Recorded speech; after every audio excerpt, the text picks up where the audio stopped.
You're listening to Traumedy, the podcast that helps you transmute your trauma with comedy. It's therapeutic humor. I'm Nancy Norton. I'm a comedian, a registered nurse, and a keynote speaker. As many of you know, I got out of nursing for the same reason a lot of people got into it, to save lives.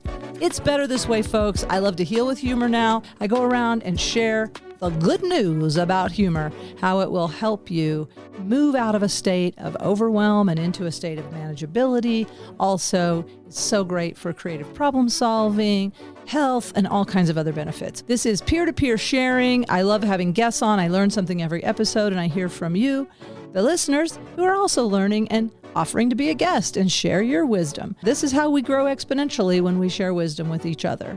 This week's episode involves some sad pet stories.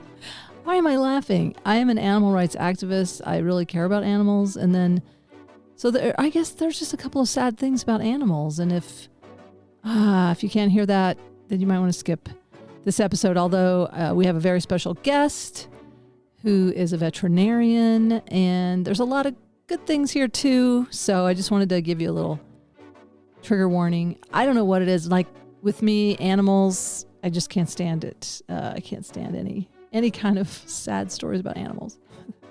That's not a good promo for my own podcast. You're not going to like this one. You're going to be sad. I don't know. I think I think there's just something in me. I can watch, I hate to say it, but I can watch murder mysteries and stuff. But if there's any hint that an animal is going to struggle or suffer, no, I cannot watch it. Okay, I got to look at that. I don't know what that's about. I do know what it's about. It's just they're so innocent. Animals are completely innocent, like little babies. I can't stand children suffering or animals. I feel like they're in the same category in my heart. Animals and babies are in the same category. Well, that being said, enjoy this episode with a world-famous veterinarian comedian. Welcome to Traumedy. My guest this week is, I think, one of the most requested comedians in maybe the world. I don't know, but definitely in Colorado and all over the country. You know him from Emergency Vets. He's an amazing veterinarian. He has a million jokes. I can't believe the writing. Welcome, Dr. Kevin Fitzgerald. Oh, thank you for having me. I was trying to think. I've known you a long time, maybe 91. Yeah, that's when I moved here. And you came in from Hawaii and a nurse still, Yeah. And just fit in with all the local mutants so quickly. You were one of us. It seemed like immediately she was just, she's okay. She's one of us. I pre-mutated. Yeah. And so, all the regular people, we're different. We're different. I think Florwax said it best one time.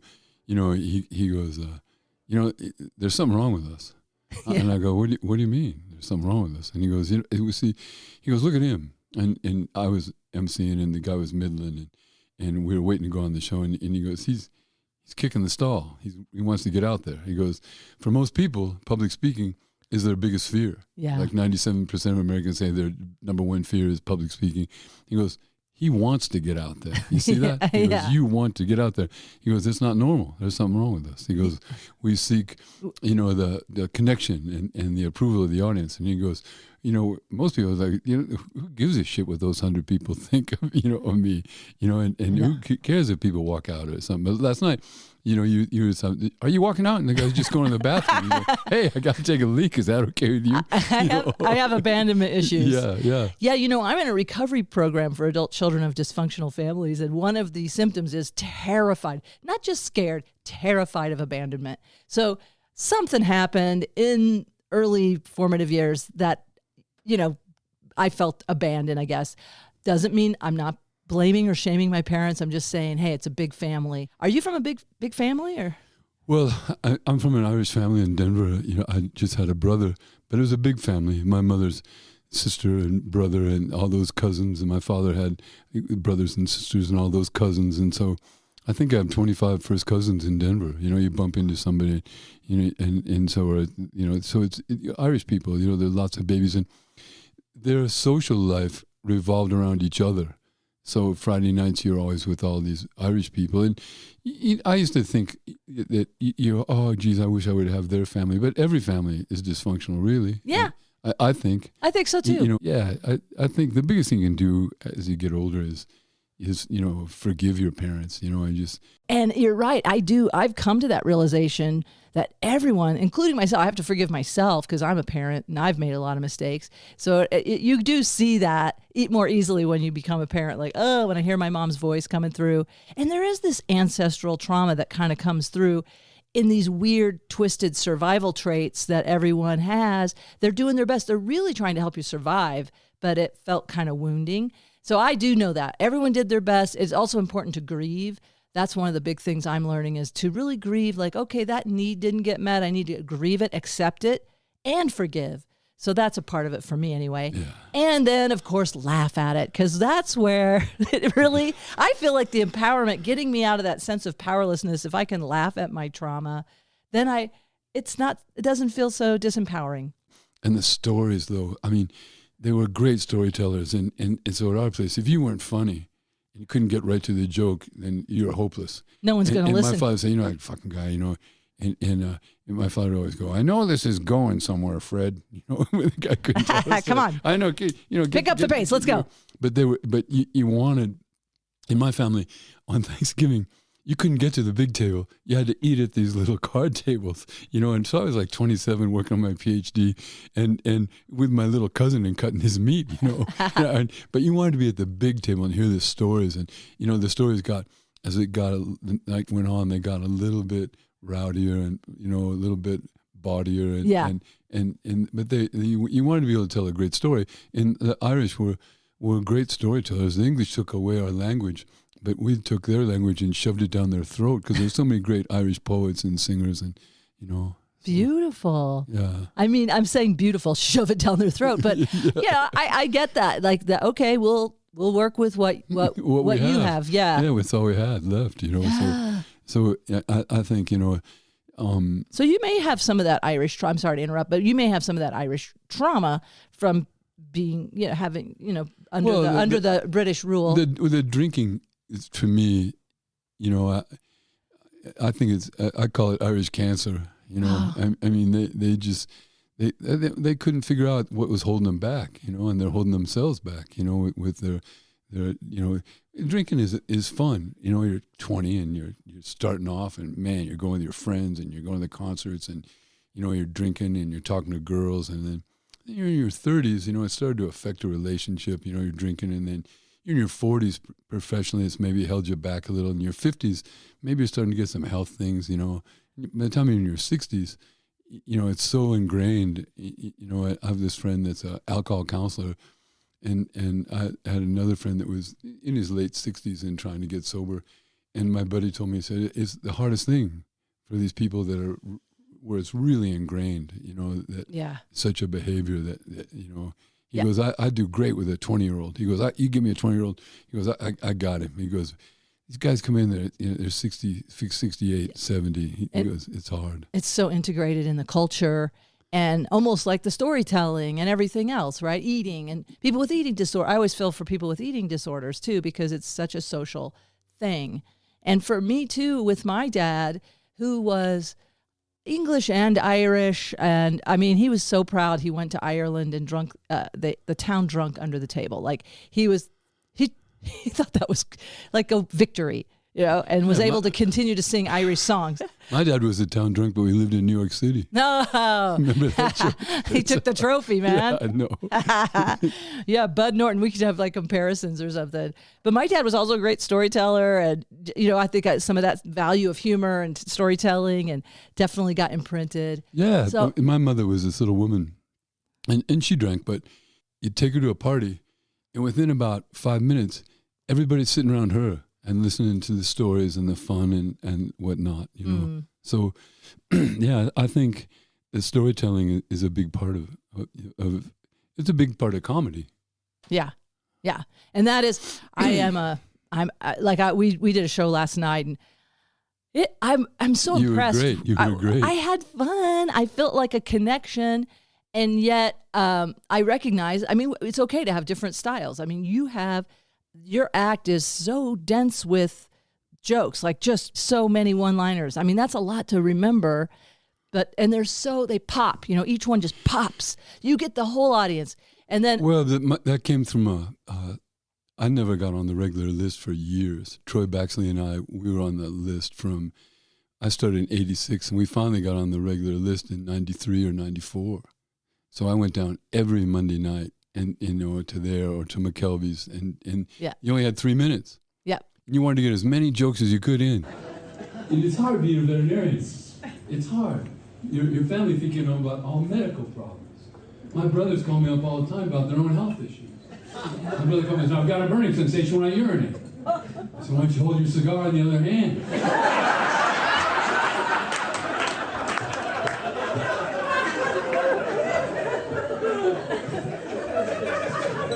And it's hard being a veterinarian because, the different things. We're selling gourmet cat food. When did cats become gourmet? What kind of gourmet coughs up a hairball after eating? We're selling beef-flavored cat food. Beef. Cats evolved in the Mid-East. They never saw a cow.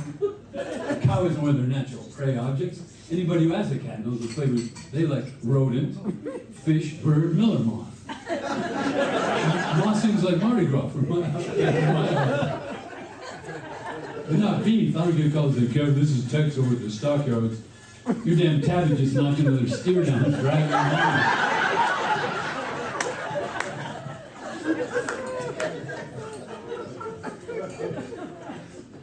People ask you, someone said, Doctor, do gerbils have individual fingerprints like human beings? Why, are you missing some wood chips? They're selling black widows in the pet store. They're selling black widows. Come on. You know why she's called the black widow?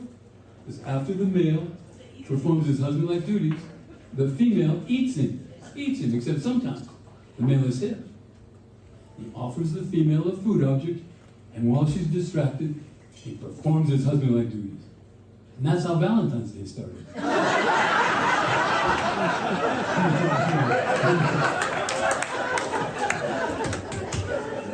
You made that up. So I have a one-liner style because that's all I could do. You couldn't tell a story that took 3 minutes for one punch. Yeah. And it'd go, bam, bam, bam. Here's another one. It's like feeding baby birds. Here's a bunch of jokes. I like, good, you're doing an animal analogy. And I have seen you also do tell some longer stories about helping the animals and, some victories. And how did you get called? Let's get to your veterinary calling, because you have a lot of callings in this life. We all do. Yeah, but this one seems to be obviously a big calling to help animals. When did that start for you? Oh, I loved animals always. My grandmother helped raise us, and at her house we had a turtle, my brother and I and the McCusker brothers. And so, named Sam, and he lived in the kitchen. And we had these, they were the little red-eared sliders that they sold in drugstores, a little drugstore turtle. And then they took them off the market in 1975 because so many kids had salmonella in the United States from them. Oh, really? They had a plastic palm tree and these little pink stones and this little circular thing, a little thing they could pull out. And so she took care of Sam, and I love Sam, and she came one day at dinner. She goes, I've been talking to Sam, and he's decided he doesn't want to live here anymore. He wants to live. She lived across the street from the Denver Zoo, and he wants to go to the turtle pond at the zoo and live with the other turtles. Oh. I'd never seen her talk to Sam. I didn't know they talked. I didn't. I was suspicious. I was 5, and so she wrapped him up in. She didn't drive. She's a big Irish woman. She wrapped him up in toilet paper and put him in her purse. We sneaked him in the zoo. There was a turtle pond. She reached across and she dropped him in. And he hit, and the little ripples went out from him, and all of a sudden this big head came up, and these giant jaws, and wham, just took Sam, and I was like, oh! She goes, that wasn't Sam. Oh. And I'm like, look, I'm 5, but I'm not an idiot. There was a big snapping turtle lived at the bottom and saw this little thing up there, and just, so I think some part of me in my life has always, he wanted to help hurt animals. You know, I mean, some part of it, I was always trying to help Sam come back. You know, so yeah, I'm sorry that happened. Yeah, that's the name of my book. It started with a turtle. Oh, you know, really? My whole life started with. So you've that. got a book. I got a book coming. It's My Life in 5 Parts. It's growing up Irish Catholic, and you know the myths and superstition. You know, they loved animals, but the cats couldn't come in the house because they would suffocate the babies. Because they breathe the milk on their breath and sleep on their face and suffocate the babies. The evil cat, get him out of the house. Get that cat out of the house. So the cat would live on the porch, you know. My father would feed it. You know, had a big cat named Snowball, a big white cat. And he had a big wound on his head. I went to my dad and I go, Dad, Snowball's got something on his head. And he's like, oh, he's got like a special saliva. You know, he'll like lick it and heal it up, you know, and you're like 5 going, well, you can't lick the top of his head, you know. But yeah, so there was always animals around it. And you noticed, you were highly observant and you paid attention. Like other kids may not have noticed this anomaly on his head or whatever. There's something about you that attuned. I liked school, you know, and I had thick glasses, you know, and my cousins, you know, were tough guys, and my brother, and you know, they were these big guys, you know, and big, you know, and they were tough, and you know, they're like, you know, I wasn't like them, you know, I knew early on, you know, I liked to go into the library or you know, and getting books and reading, and Nellie, my grandmother, was like, you're not like these other boys, you know, and so they were always, you know, what's wrong with you? You're a sissy, you know, but I wasn't a sissy. You were brains and brawn. Well, you could do more, you know. It opened up at other pathways, you know, if you could do different things and not just do like a 1-note piano, you know, just thump heads. Yeah, you're versatile, man. You know? Because veterinary school, it's a very competitive thing. I mean, I don't know a lot about it, but I've heard it's harder to get into than med school. Well, there's fewer of them than medical schools, but I mean, it's difficult. Yeah. It's not the most fun. And, you know, you're a good student, you have a good mind, you've gotten good grades. And then you get up there and everybody's a good student, everybody's gotten good grades, and they're competitive, you know. And so they're just raises the bar. Yeah, and you just go, and you know, you're studying as hard as you can, and you know, you get a B- and you go, what the hell is wrong with me?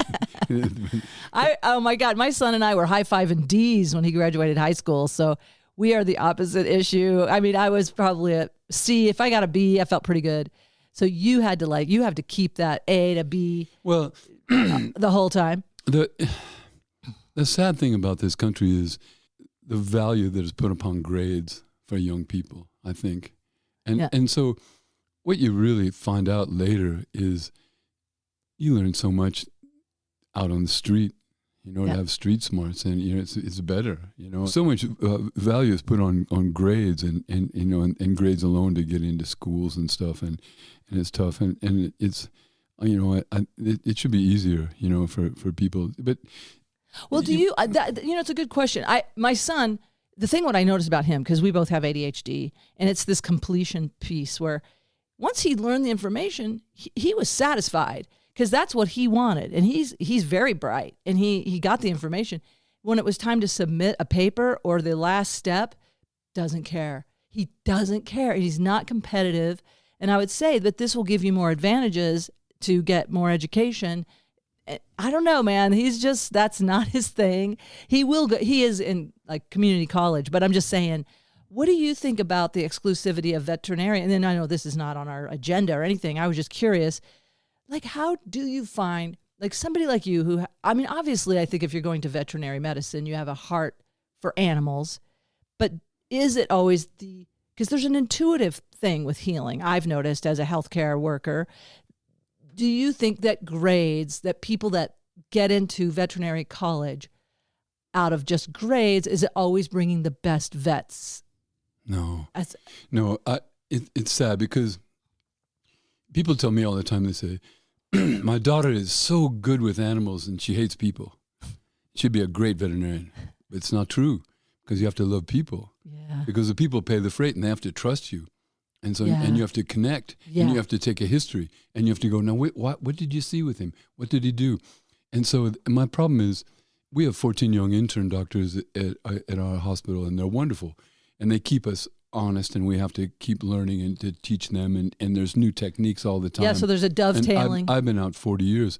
So, you don't want to just be that old guy that, did it one way. Right. And there's new things all the time. Doing the 1980s veterinary medicine. Yeah. And so I can teach him medicine and surgery, but I can't teach him people skills. How to deal with the clients. Things, like calling the people back the next day and go, hey, Sophie was vomiting yesterday. How's she doing today? And if you do that, then people go, and that she called me the next day. Yeah. It's this much little things. Well, and just feeling heard. I know for me, because I would say a little pathological. I think I anthropomorphize my pet. And she's a dog. She is not a person. And so I project my stuff onto her. And sometimes when I'm talking to the vet and I'm talking about Sophie's abandonment issues, it's total projection probably on my part. And the vet has had it with me. She's just like, listen, let's talk about this. Okay. Well, it's interesting you brought that up. And you brought it up. Yeah. There's been a paradigm shift in this country. Something big has happened while we were asleep. In 1957, the American Veterinary Medical Association did a telephone survey and asked, do you think that your pet is part of the family? And in 1957, 43% of Americans said, oh yeah, the pet's part of the family. They did the same thing 50 years later in 2007, and 97% of Americans said the pet's part of the family. Yeah. So there's been a change in what people think. From my parents, the Irish immigrants, with the dog that stayed outside and the cat that stayed outside. Right. We never had dog food. The dog would eat whatever we were eating. My mother, here's a little chicken, here's a chicken neck. Here's, That's how it is in Nepal. When I was there, the dogs are running the streets. That's right. And if a family does have a dog, they're just getting the scraps off the dinner table. They are not buying Purina dog feed. And they don't make gourmet cat foods, and that market to the people. So I got some statistics, in 1957, 43%, and then 97.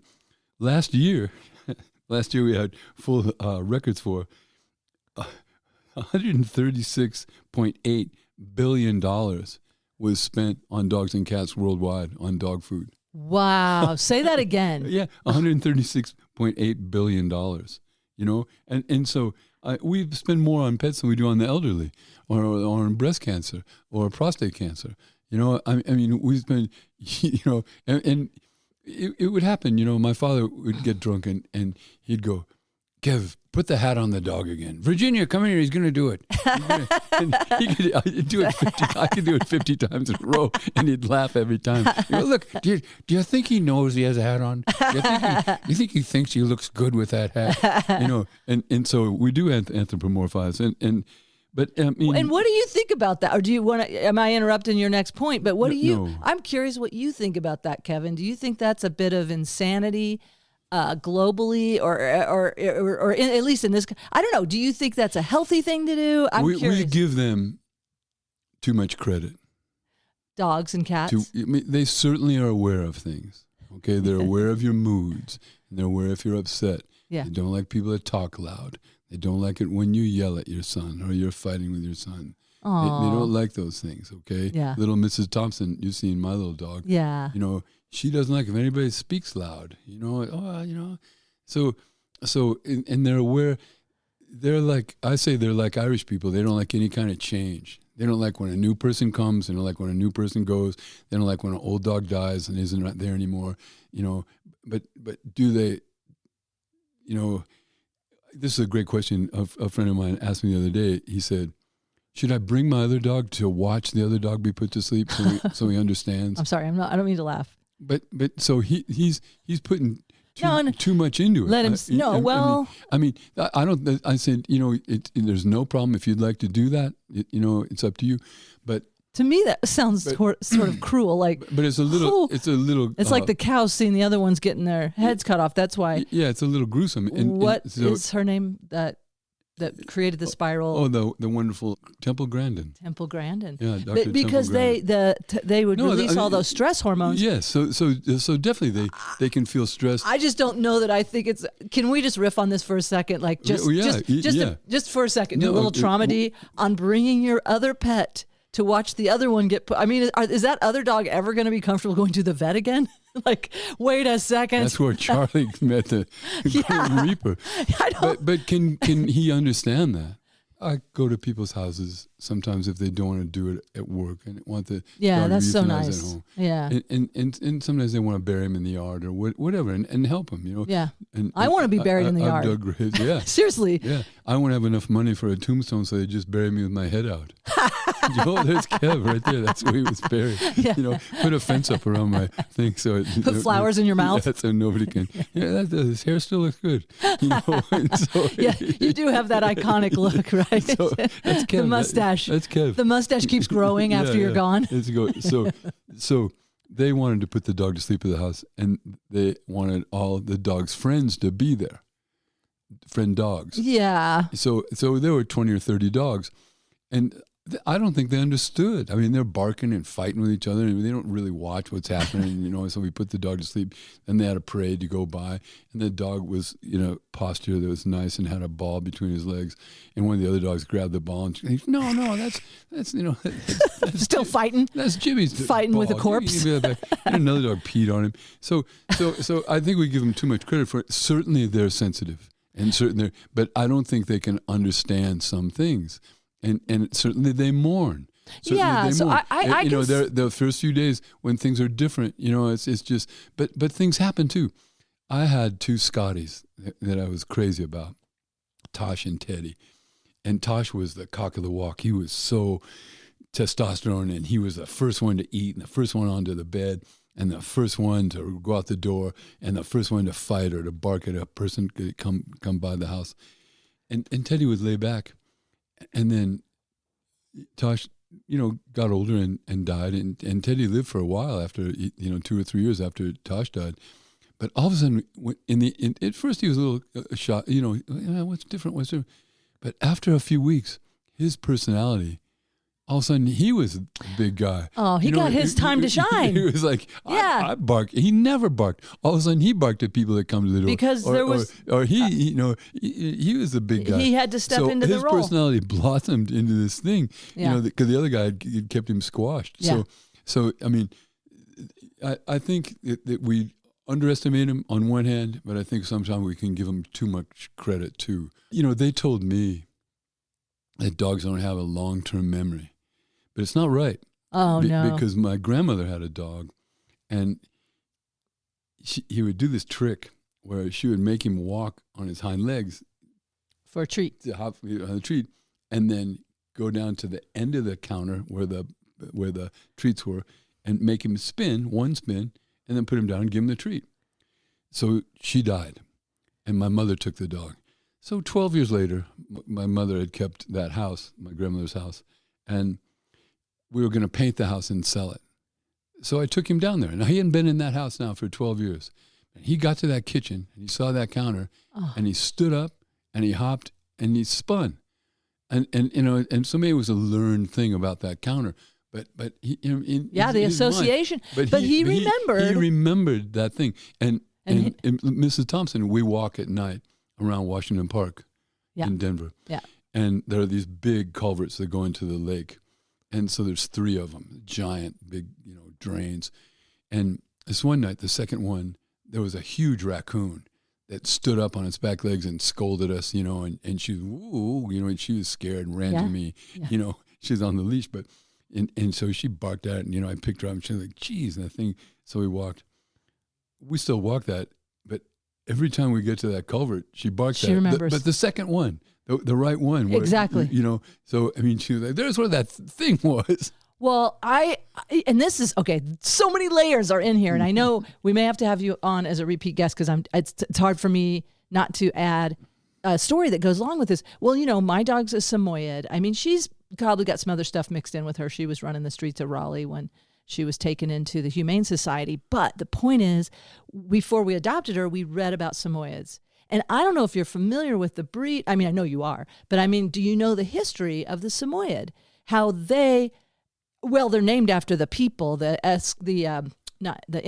were a Siberian nomadic people, the Samoyeds, and that these animals would go out and cut a reindeer, bring it back to the people to slaughter, and then share it. And then they would sleep around the people's heads at night to keep them warm, the wool. This symbiotic relationship with animals. And then the other thing we read in this little book at the library was that there was a team that took them on as sled dogs to the North Pole.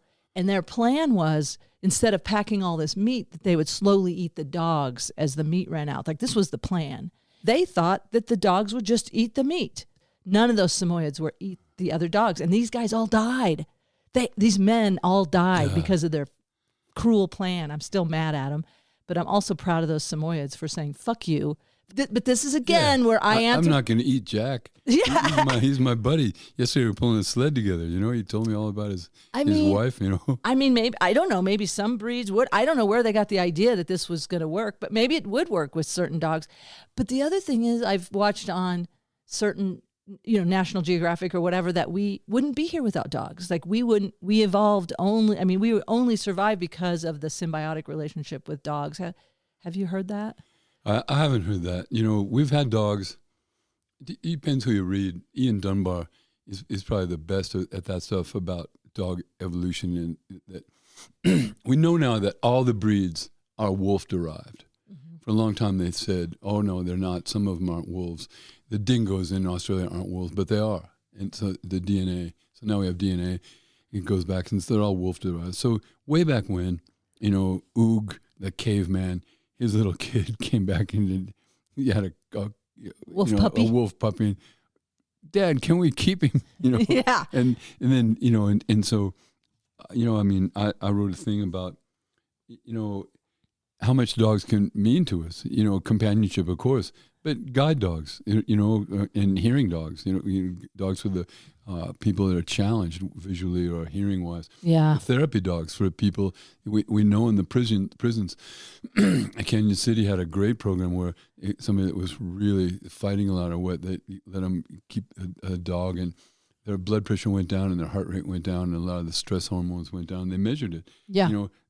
We take care at our hospital, the Aurora in Denver and 14 other jurisdictions, police dogs. And so, man, they have apprehension dogs, of course, for violence. But they have dope-smelling dogs and bomb-smelling dogs. They have money dogs that can do big bags of money, can't bring in $10,000 more. They have dogs for the detection of electronic parts. And some cancers. Yeah. They can sniff melanoma. I've been helping with a thing for melanoma, but there's also a great study that's been in California with a friend of mine, Patty Unger, Dr. Patty Unger, did this thing and helped her with her paper, and they could smell COVID on the sputum, the cough of people, wow. and say positive or negative. So, but it makes sense because a dog's sense of smell is 1,000,000 times better than a person's. 1 million, so they can smell around corners.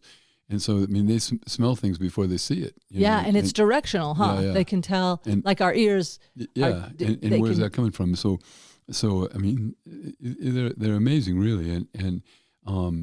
But I have other people. I had a professor in vet school. He was a horse doctor. And he thought that dogs were the biggest parasite. Oh, really? Yeah, he goes, they learned that if they were cute, we would pet them and feed them. If they acted cute. So wolves don't wag their tails. Oh, I didn't know that. Only as puppies.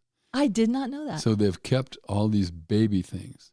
And neotenic things, like a big head is cuter. Bigger heads are cuter to people. Oh, interesting. Like a baby. Uh-huh. Has that big face. The head doesn't grow as much in proportion to the body does. And so they've kept these things to be cute, so we would feed them. And so, are they parasites?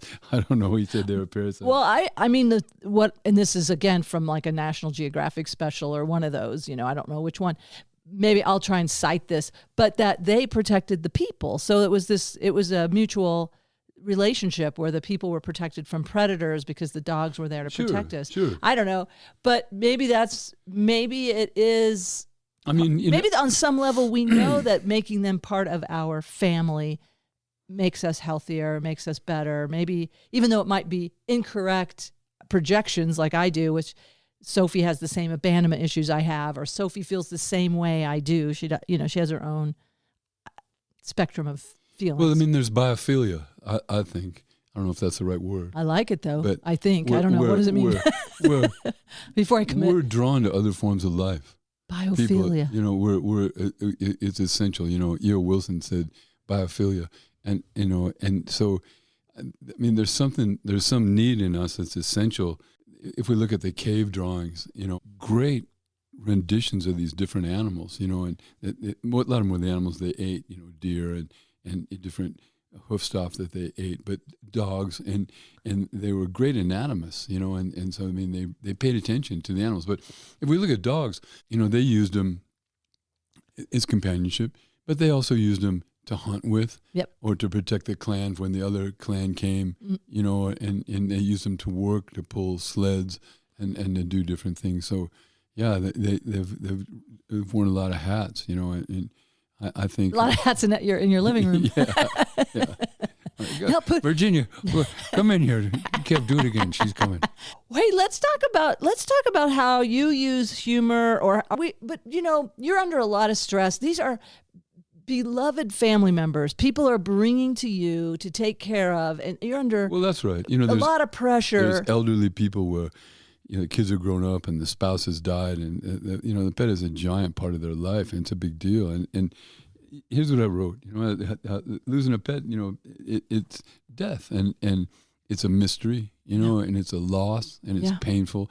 And I don't understand death any better now at almost 72 than I did when I was 7 and my grandfather died. I mean, it hurts, and we don't understand it, but it's a part of life, and it's a natural part of life.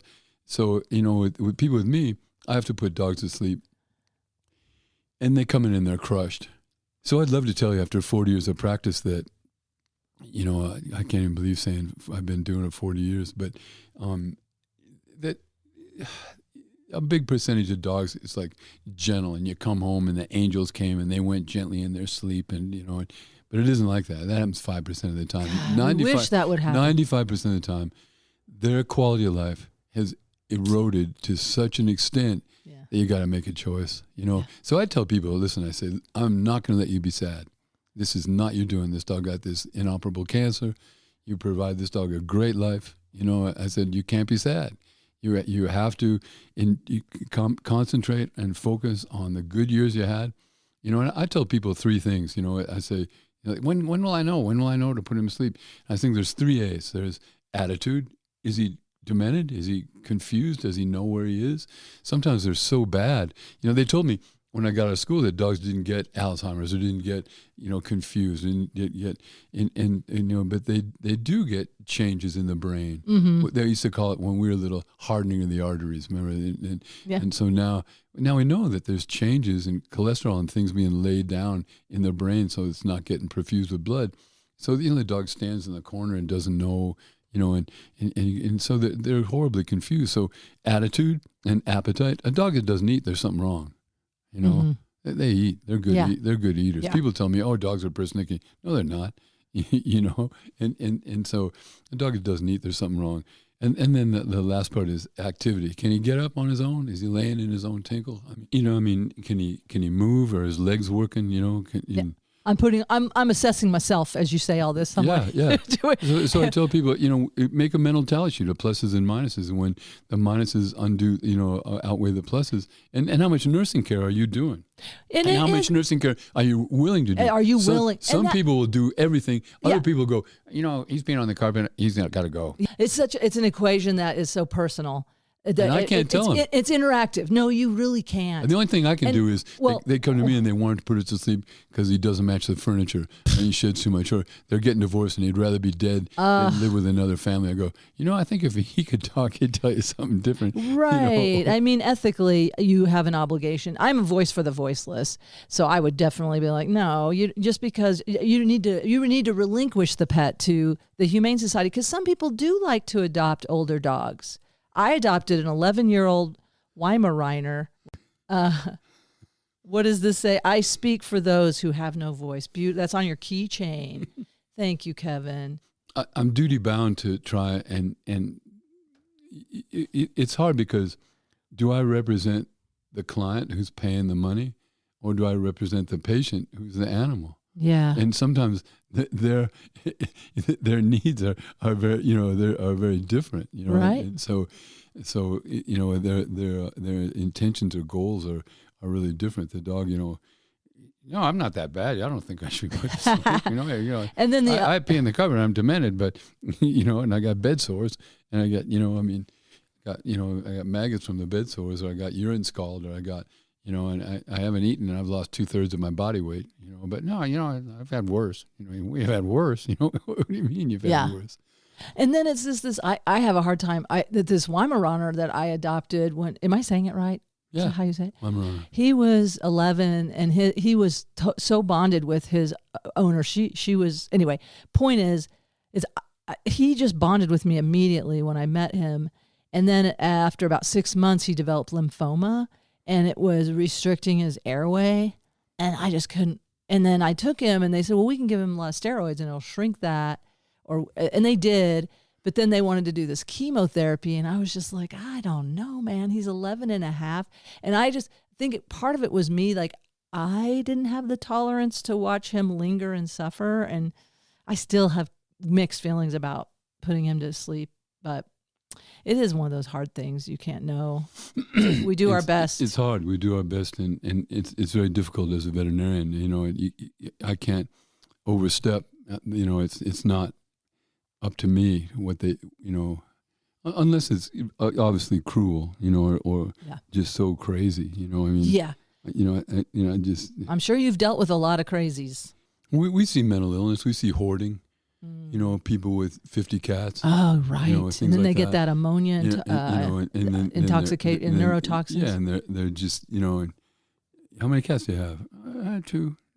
I don't think so. It seemed like we've got records here for 5 or 6 cats we've seen in the last year with you. Well, I find them. You find them. And then the police call and go, we went to that woman's house and the neighbors complained about the smell. There was one of those involved. All that ammonia. Yeah, and there's 40 or 50 cats. Yeah. Wow. And it just gets away from them, and it's some form of mental illness, where they are hoarders and, I don't know why I'm a little tickled by it. It just gets away from them. No, they don't. They don't get away from them. They try. Well, the whole thing. No, I know what you meant, but I'm like, they don't have enough food. Dude, I mean, like, let's throw out a random number that is like over the line. Like if you have more than. Well, that's right. This is my father's thing.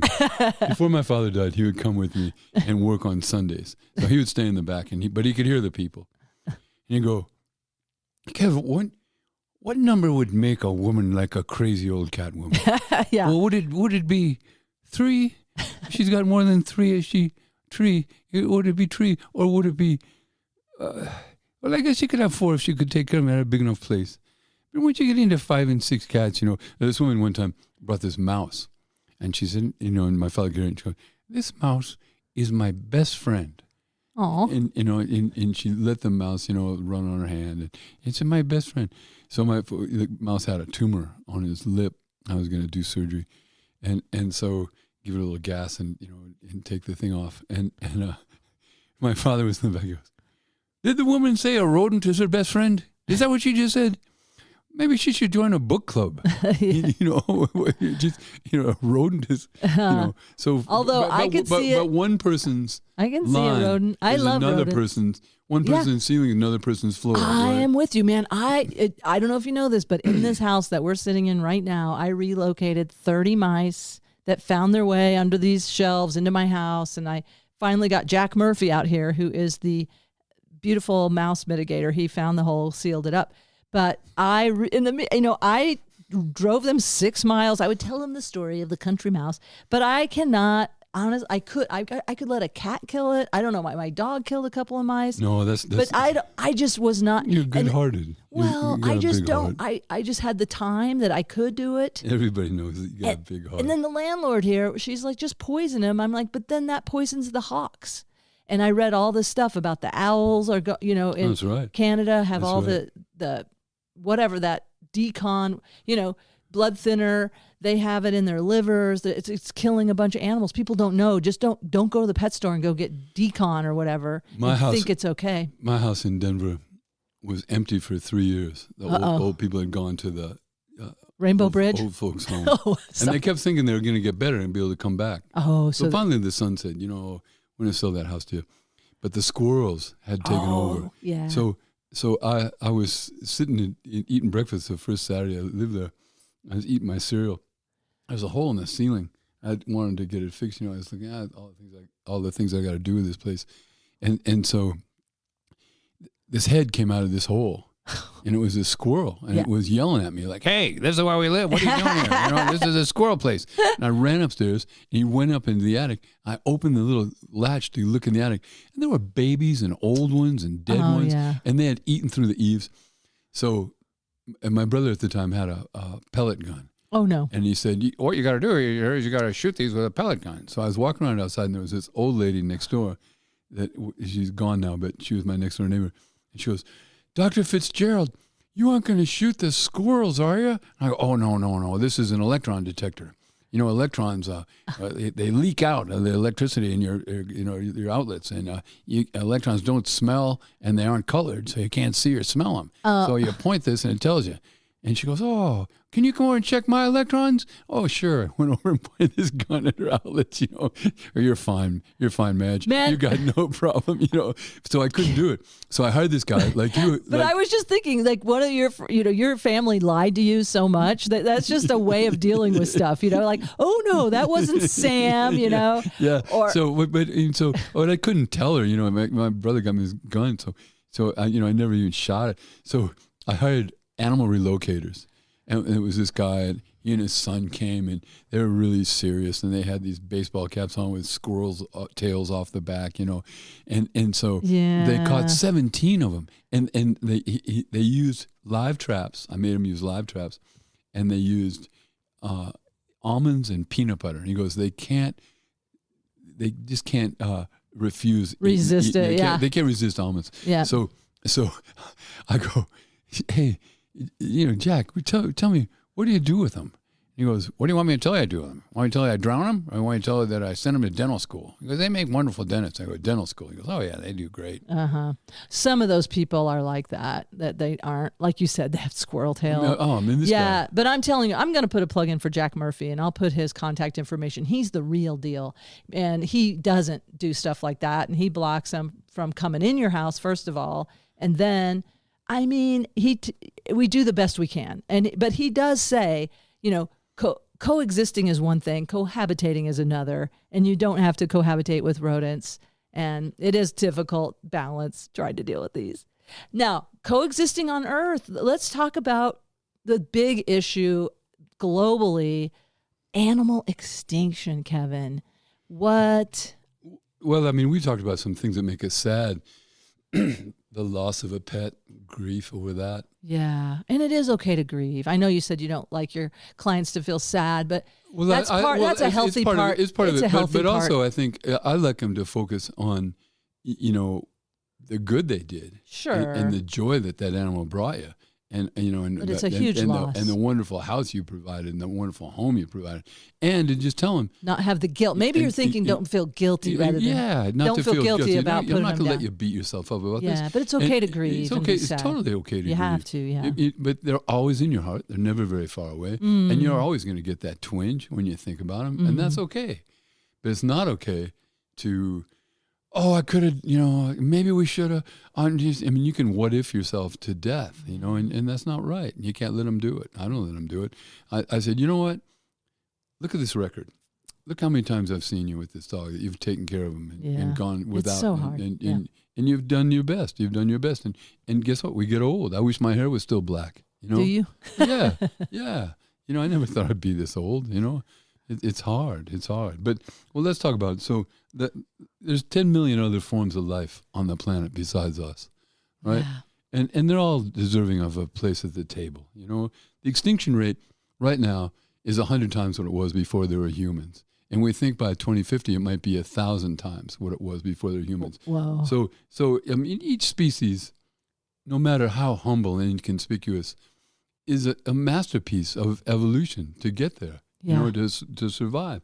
So I think when a species becomes extinct, the world becomes a less interesting place. You know, I mean, these things make us. We were given this wonderful biodiversity in our intellect, and all the other animals are waiting for us to use our intellect and save the place, and we're letting them down. Because if you look at people, what we are is, we've got this Stone Age emotion, and we've got space age technology. So it's that balance of intellect with wisdom. And we're not seeing the big picture. Yeah. So, we always worried about evolving from nature, and coming up. But we should really try to ascend to nature because we're part of it, and we don't see that. Beautiful. And I love that so, statement. I want to just be with that for a second. Ascend to nature, the intelligence of nature. Yeah. Thank you. And so, we're part of it. So I think the things that get me is if we look at humans, for the first time, have become a geophysical force with light pollution, where there's so much light worldwide that some of the bacteria that need the darkness to release oxygen can't do it. Oh, So we've become a physical force, with our pollutants, and I think that if we look at that's the first. We don't have to rush through this. Yeah. I really want to understand this. The bacteria that need the dark to survive. Tell me more about that. Some of the phytoplankton and stuff that live in the ocean need darkness to produce oxygen. Oh, And if you look at pictures of the world at night, there's not very many dark places anymore. Yeah, But even in the ocean, do you? Well, as we come close, and so closer to shore. Well, also with the bird migration, light pollution messes them up. And then I wonder about even leaving my porch light on at night, and I have these plants, and I think, don't they need to rest? What about the, Right. But I know we're talking more about biodiversity, so I don't want to get into the botany. But the challenge of just the nature. Nathaniel, right? Yeah, my son. The challenge of his generation is going to be, how do we continue to raise the standard of living without wrecking the place? I know. And not everybody's going to be able to have an SUV. We got India coming on, and a middle class in China, and people. So it's tough. What we've seen with animals is a scene. E.O. Wilson called it hippo. The H is habitat destruction, and the I is invasive species that have moved in and outcompete the normal species and destroy it. One of the P's is pollution.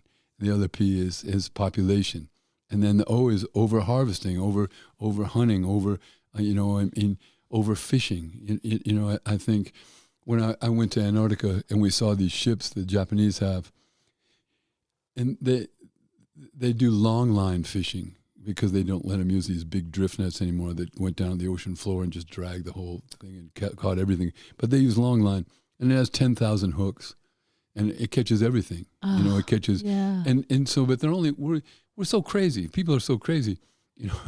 We got this medieval mindset. Well, we're people and we deserve it. And so, but we're only after 5 fish. We only eat, salmon and bass. We eat tuna and cod. We eat swordfish to a little bit, and so. But there's hundreds of fish we could be eating that are good for us, but they overfish these ones, and they catch the fish that they want. They know the migrations of these fish and knowing they're going to be in these big schools, and they got these fish finders with computers, and then they got these things with 10,000 hooks, and they rebait it every 16 hours. So they're rebaited and then put back out. But they catch the albatross. The birds see the little thing. Yeah.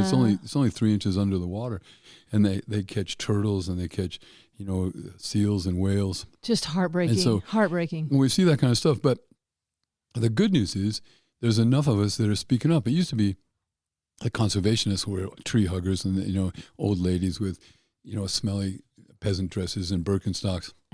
But smelly peasant dresses. Those are my people you're talking about. But they were right. Yeah, they were right. They were right. And we need to start. We need to give them. Yeah, we give them their due. And tip of the hat. Tip of the hat to them because now it was a trickle, but now it's a torrent. And people are getting, and there's so much you can do. You can join things.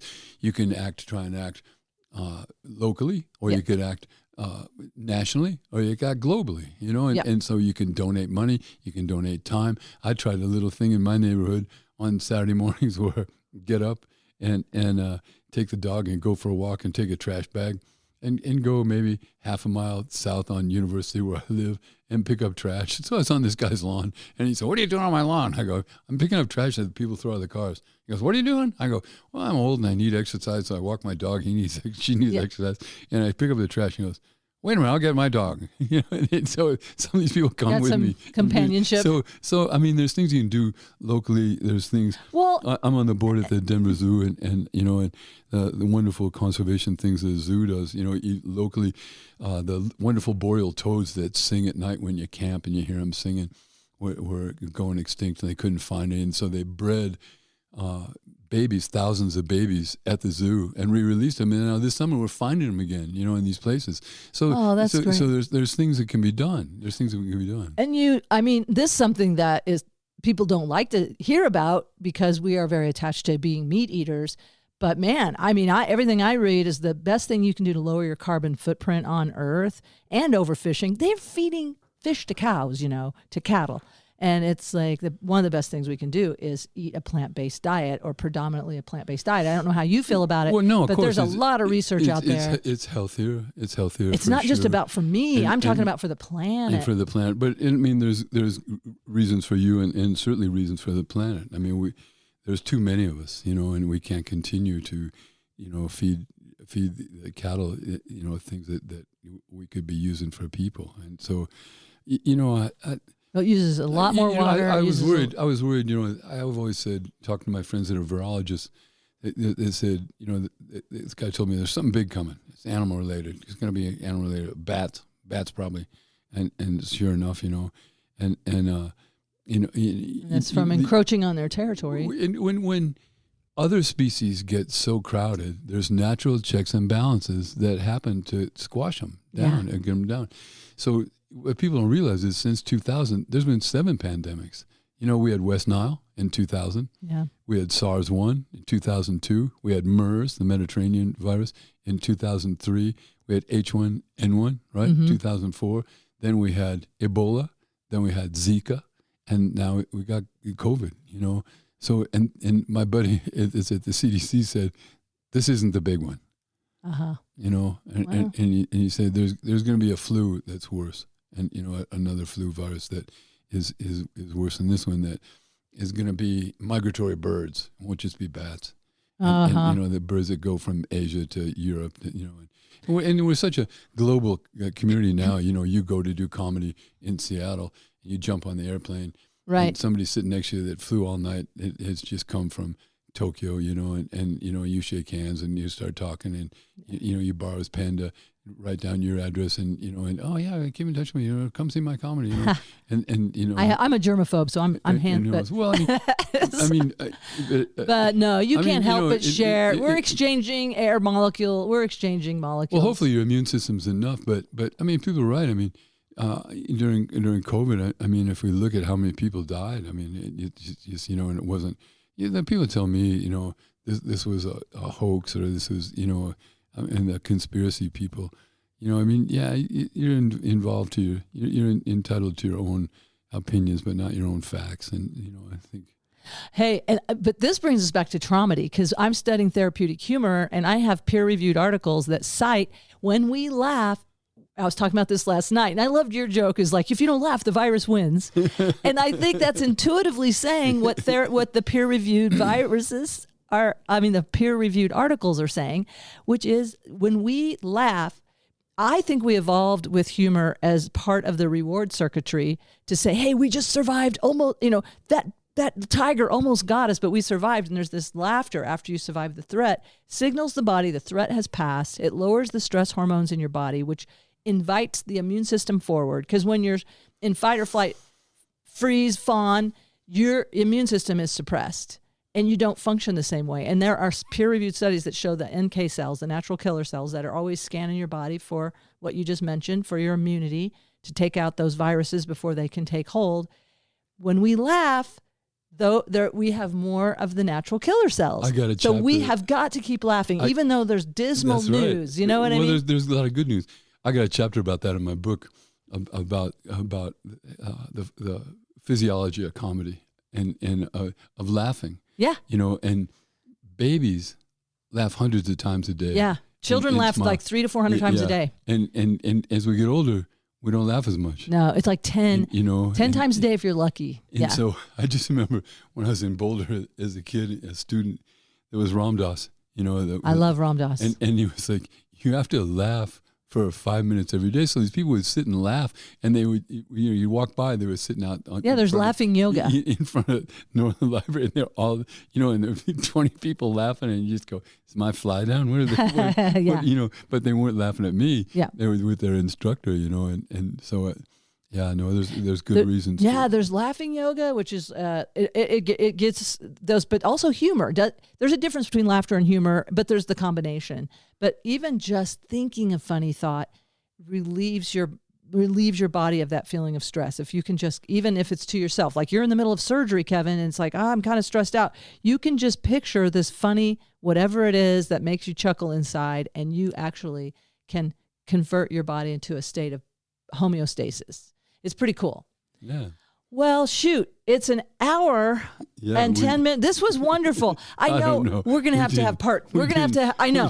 Sorry. I didn't do any of my things. I didn't do, well, let's, okay. Well, what is it you want to, let me. Well, what I'd like to say is, yeah, let's make sure you get a chance. It's a minute to midnight for some of these conservation things we talked about. Oh, and yeah. There's still stuff people can do. Yeah. You know, and we're not done yet, you know, and so I think, you know, in conservation, our successes are temporary, but our failures are permanent. Oh, you know? That's really philosophical. I love your philosophical statement. And so, yeah, so, but what can we do? You know, two things, you know, three things: volunteer, and give money, donate, those types of things. But if people would be smart. To conservation, you mean? Yeah, and then a half Earth where they would donate, you know, the existing wilderness and protect it. And, you know, just say, look, we're going to keep in the cities, we're going to keep building it better here, but we're going to set this aside and protect it. You know, protecting the Amazon and protecting the Canadian wilderness and protecting wilderness in the United States, which is smaller and smaller. And so, you know, that's an idea. Or a species royalty. I, you know, went to Namibia last year to look at the cheetahs. And there's only 4,000 cheetahs left in nature, and so they're wonderful coats for the fashion industry, you know, and for patterns. And even if they don't use their coat, they use the pattern.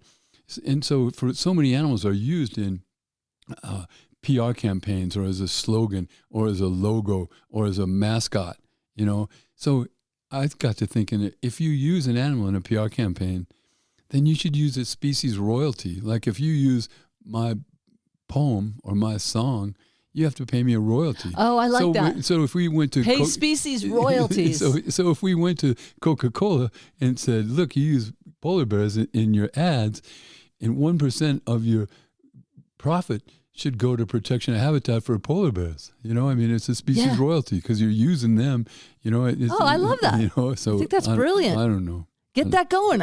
Hey, everybody. Let's start that campaign. I love that. Thank you for having me. Thank you for sharing all that you have and letting me share a little bit with you, because this is what it is. I call this peer-to-peer learning. You have a lot of expertise in this area, and I have anecdotal evidence and a little bit of peer-reviewed studies. But I think the more we share from our hearts, from our minds, from our spirit, we will grow wisdom. Right. When we know better, we do better. Yeah. When we know better, we do better. Thank you, Kevin. Thank you for having me.